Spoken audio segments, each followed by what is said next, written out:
আমি ইন্দ্রাণী, শুরু করছি আজকে।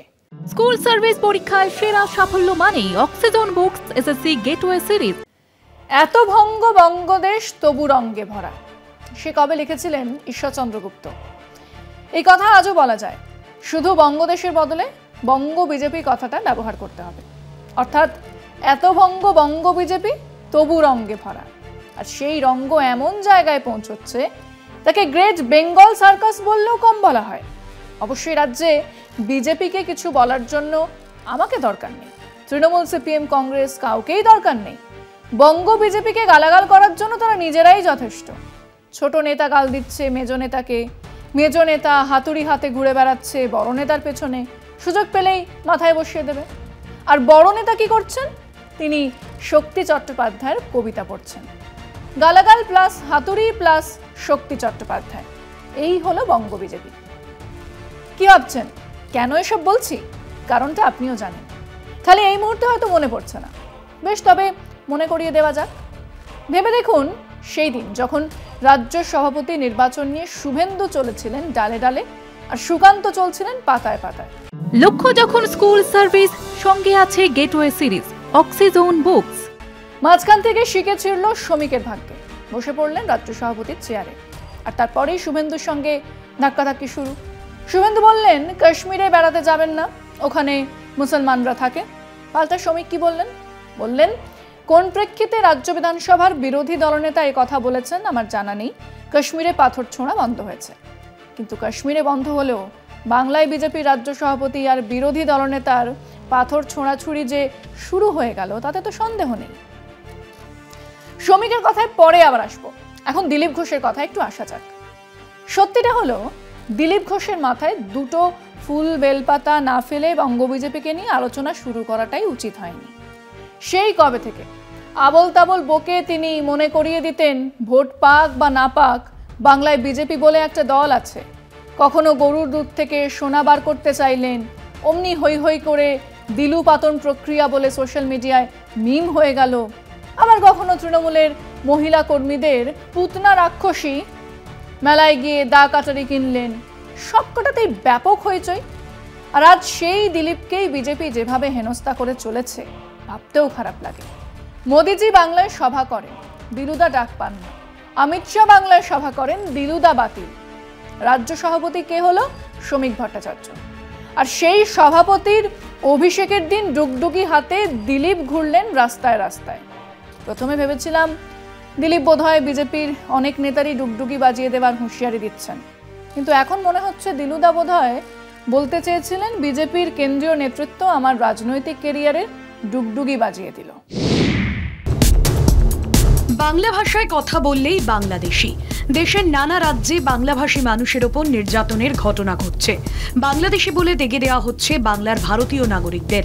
শুধু তাই নয়, অনুপ্রবেশকারীর অভিযোগ তুলে বাংলার মানুষকে সীমান্তের এপারে পাঠানোর ঘটনাও ঘটছে। ঘটনাচক্রে যেসব রাজ্যে বিজেপি শাসক দল, সেখানেই বাংলাভাষী হেনস্থার ঘটনা ঘটে চলেছে। সংশ্লিষ্ট রাজ্যের পুলিশ প্রশাসনের অত্যাচারে বিজেপি শাসিত রাজ্য থেকে প্রাণ বাঁচাতে বাংলায় ফিরে আসছেন পরিযায়ী শ্রমিকরা।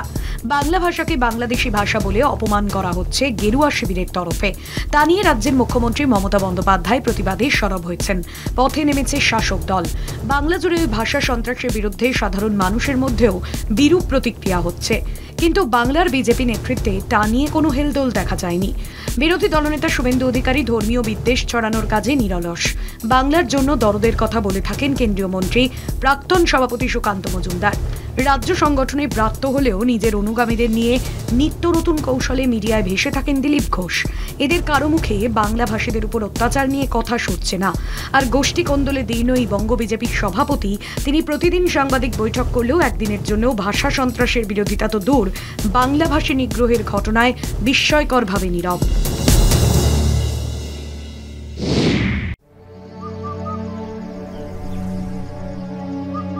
আপনার প্রিয় মাকাই বাড়ি এখন নতুন প্যাকে। এরপর শুভেন্দু অধিকারী, একে নিয়ে যত কথা বলা যাক কথা আর ফুরোবে না। রাজনীতির রামধনু তিনি। একবার তৃণমূলের আকাশে উদয় হয়ে বিজেপিকে গালাগালি করছেন, তারপরে আবার বিজেপির আকাশে দেখা দিয়ে মমতা বন্দ্যোপাধ্যায়ের সমালোচনা করছেন। কিন্তু এত কিছুর করেও শুভেন্দুর কেরিয়ারের নৌকো সেই ঘাটেই আটকে থাকলো। কত আশা করেছিলেন রাজ্য সভাপতি হবেন, কোথায় কি। তাছাড়া পশ্চিমবঙ্গ এমন একটা রাজ্য যেখানে হিন্দু হৃদয় সম্রাট কথাটা শুনলেই লোকে হাসতে থাকে। এরপর যা করার তাই করছেন, সভ্যতা ভদ্রতার সীমা ছাড়িয়ে যাকে খুশি অশ্লীল গালাগালি দিচ্ছেন। আর সুকান্ত মজুমদার চুপচাপ জল মাপছেন তিনি। সুকান্ত জানেন রাজনীতির চাকা যে কোনো দিন ঘুরে যেতে পারে। রোম যখন পড়ছিল সম্রাট নিরো তখন বেহালা বাজাচ্ছিলেন। আজ যখন দেশ জুড়ে বিজেপি শাসিত রাজ্যগুলোতে বাঙালিকে হেনস্থা করা হচ্ছে, শুধুমাত্র বাংলা ভাষায় কথা বলার অপরাধে গ্রেফতার করে পেটানো হচ্ছে, এমনকি বাংলাদেশি বলে দাগিয়ে দেওয়া হচ্ছে, তখন শ্রমিক ভট্টাচার্য কি করছেন?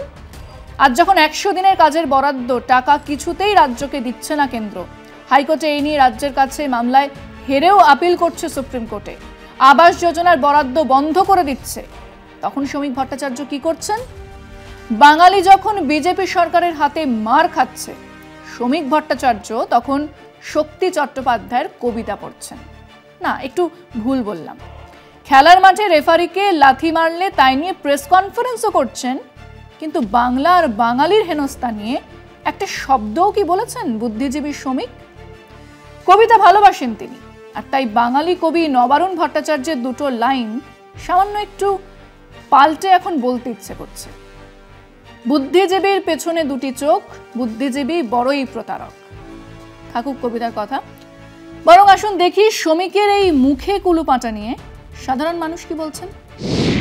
ফুটবল নিয়ে তো বিবৃতি উনি দিতেই পারেন, কিন্তু বাঙালি নিয়ে বিবৃতি দিলে ওনার মানে চেয়ার চলে যাবে, ওনার গর্দান চলে যাবে, তাই উনি এই নিয়ে আর কোনো বক্তব্য রাখবেন না। মকরন্দপুরে অনেক লোক ভারতবর্ষের বিভিন্ন রাজ্যে আছে, গুজরাটে আছে, মধ্যপ্রদেশে আছে, তারপর আর অন্যান্য রাজ্যে আছে, কিন্তু আমার মকরন্দপুরে কোনো একজনকেও আমি এখনো পর্যন্ত পাইনি যে তার প্রতি নির্যাতন হয়েছে। বিজেপির সাথে রাজ্যে যে অত্যাচার হচ্ছে সেই ব্যাপারে বাংলার বিজেপির নেতৃত্ব কোনো কিছুই বলছেন না, কারণ তারা দিল্লির নেতৃত্বের অঙ্গুলি হয়ে চলেন, তাদের কোনো মেরুদণ্ড নেই। শ্রমিক ভট্টাচার্য একজন পূর্বপুরুষ বাঙালি, তার কোনো মুখ খুলছেন না। ওনার কাছে আমার একটাই প্রশ্ন, আপনি বাঙালি হলে তাহলে বাংলা ভাষার জন্য আপনি একটাও কথা বলছেন না কেন? বিজেপি শাসিত সেখানে অত্যাচার হচ্ছে, সেখানে শ্রমিক ভট্টাচার্য অনেক বড় বক্তা, অনেক কথা বলেন, সব বিষয়ে উনি জানেন এবং সমস্ত বিষয়ে ওনার পারদর্শিতা আছে, সেখানে কিন্তু উনি চুপচাপ থাকেন। বিজেপি শাসিত রাজ্যে বাঙালিদের ওপর যে হেনস্থা সেটা নিয়ে ওনার বলার জায়গা নেই, এই কারণে তাহলে ওনার মাথা কাটা যাবে।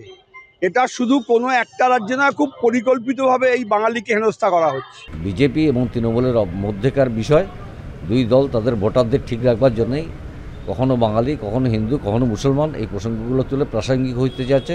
বাংলা ভাষা কথা বলার জন্য বাংলাদেশি বলে আখ্যা দেওয়া হচ্ছে। পশ্চিমবঙ্গে বিভিন্ন রাজনৈতিক দলগুলি মুখ খুললেও কিন্তু বিজেপি কোনো নেতাদের এ বিষয়ে মুখ খুলতে দেখা যায়নি। ভট্টাচার্য আমার মনে হয় ওনার টাইটেল বা পূর্বপুরুষগত বাঙালি, মনে প্রাণে উনি বাঙালি নন। উনি একটা রাজনৈতিক প্রোপাগান্ডা তৈরি করার জন্য উনি বাঙালির ভেষ থেকে এই কাজগুলো করছেন। ভারতীয় জনতা পার্টি এবং শ্রমিক ভট্টাচার্য এবং তাদের সমগ্র দল পশ্চিম বাংলা বিরোধী, কেন তারা বাংলা ভাষাকে স্বীকৃত ভাষা হিসেবে মানতে চান না। আমি বাঙালি হিসেবে এটাই বলবো, শ্রমিক ভট্টাচার্য একজন রেডিওর হিরো। আমরা রেডিওতে তাকে সিনেমা করতে সবসময় দেখি, তিনি রেডিওর হিরো। সেক্ষেত্রে তিনি 1 চোখে দেখতে পান, 1 চোখে দেখতে পান না। সারা ভারতবর্ষে বাঙালির প্রতি নির্যাতন হচ্ছে, সেটা আমরা নিউজ পেপার এবং টিভি চ্যানেলে দেখতে পাচ্ছি। আমি একজন বাঙালি হিসেবে বলতে পারি সেটা খুবই নিন্দনীয়। সেক্ষেত্রে দলমত নির্বিশেষে সবার প্রতিবাদ করা উচিত।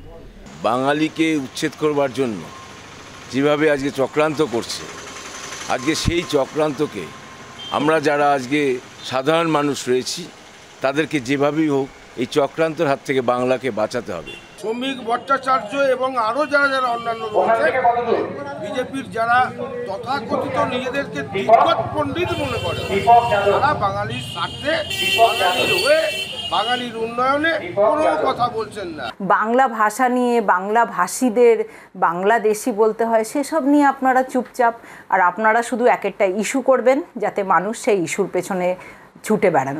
এখন তো আপনারা মাছ ভাত খাওয়া বন্ধ করছেন। শ্রমিকবাবু, আপনি কি নিরামিষ খান? মাছ ভাত খান না? শ্রমিকবাবুর সম্পর্কে নতুন করে কিছু বলার নেই, সবাই জানেন। নিউজে আসতে মানুষকে তো কিছু না কিছু করতে হয়, উনি নিউজে আসতে এই জাতের বক্তব্য রাখেন। এক এক সময় এক একটা ইস্যু তৈরি হয়, সেইটা নিয়েই সারা ভারতবর্ষে যে ঘটনা ঘটছে সে নিয়ে সব সরব। শুধু একা শ্রমিক ভট্টাচার্য নয়, শুভেন্দু একা নয়, বিজেপি সবাই এক বাক্যে কথা বলছে। কিন্তু যখনই পশ্চিমবাংলায় কোনো কথা বলে তখন কিন্তু শুভেন্দুও চুপ, মমতা ব্যানার্জিও চুপ, লড়াই করে যাচ্ছে বামপন্থীরা। পার্শ্ববর্তী রাজ্যগুলোতে বাঙালিদের উপর যেভাবে অত্যাচার হচ্ছে সেই বিষয় নিয়ে শ্রমিক ভট্টাচার্য কোনো দিনে এখনো পর্যন্ত একটিও মুখ খুলেননি। অথচ ফুটবল খেলায় সামান্য ছোট ঘটনাকে কেন্দ্র করে উনি যে রাজনীতি করছে, এটা খুবই নৎকারজনক ঘটনা। আর এসবের ভেতরেই পরিযায়ী পাখির মতো উড়ে উড়ে আসছেন প্রধানমন্ত্রী নরেন্দ্র মোদী। শুধু তাই নয়, কত কথাই বলছেন, মানুষ নাকি তৃণমূলকে আর সহ্য করতে পারছে না, বিজেপির উন্নয়ন দেখে নাকি মানুষের চোখ ছানা বড়া হয়ে গেছে। কিন্তু বাস্তবের ছবিটা কি?